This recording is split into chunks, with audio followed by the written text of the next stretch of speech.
ஒரு நீங்கள் வீடு கட்டி கவர்த்துக்கு எந்த வீடு இல்லை, ஒரு வீடு மூணு சுற்றி கட்டுவாங்களா? ஆ யாருக்கு அதான் சொல்லல, நீங்கள் உங்கள் போது இங்கே வச்சுருந்தீங்க கபோர்டு. இப்போ என் கபோர்டு அங்கே வீடு கட்டி ஆனால் வச்சுருக்காங்க கபோர்டு.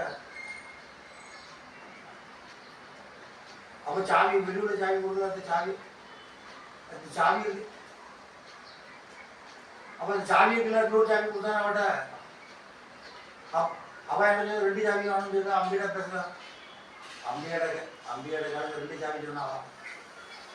வெளியிலையும் பூட்டை வச்சு பூட்டியிருக்கு, சாவி வச்சல பூட்டியிருக்காவா? அப்படி இல்லாமல் எப்படி உள்ளே போக முடியும்? அவள் என்ன சொல்ல, அம்பிகா சொன்னா அவன் இருக்க ஒரு ரெண்டு சாவி இருந்துச்சு, ஒரு உள்ள இருக்கு அவன்.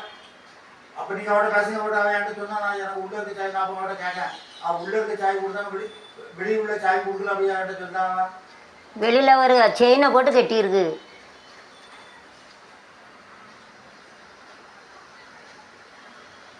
அப்போ செயினை போட்டு கட்டியிருக்கு வெளியே, அந்த சாவியை வச்சிருப்பா, செயினை போட்டு கட்டியிருக்கு. அப்போ அவன் என்ன சொன்னா, நான் வெளியில் எனக்கு சாவி கொடுக்கல, தொடர்ந்து கிடக்கு, கோழி ஆடு எல்லாம் வந்துட்டு இருக்கு அப்படி சொல்றா. இறந்து கிடக்கா. அச்சா சரி, நீங்கள் அவட கேளுங்க, நான் அவட சொல்றேன். அவன் என்கிட்ட சொன்னா நான் ஒரு சாவி தான் கொடுத்துருக்கு, என்கிட்ட வெளியே சாவி கிடையாது. அச்சா அப்படியே அப்பனா அப்போ அவன் எதுக்கு என்கிட்ட பிடிச்சிருக்காரு, ரெண்டு சாவியில் ஒரு சாவி தான் கொடுத்து அடிச்சிருக்காவா? அப்போ அதை வெளியில் போகும்போது எப்படி கூப்பிட்டு தள்ளி போடுவோம். அப்போ நான் போகும்போது வெளியில் நான் வெளியில் உள்ள பிஞ்சு இருக்கு, அவள் சங்கில வச்சு கட்டி போட்டிருக்கா. அப்படி அவள் சங்கிலி வச்சு தான் கட்டி போடுவாளவா?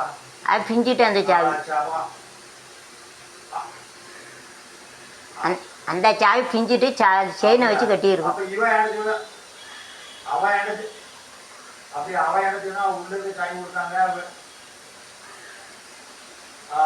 அப்போ நான் அவட்ட கேட்கேன், வெளியில் உள்ள சாவி கொடுத்தா தானே உள்ளே போக முடியும். ஒரு சாவி தானே.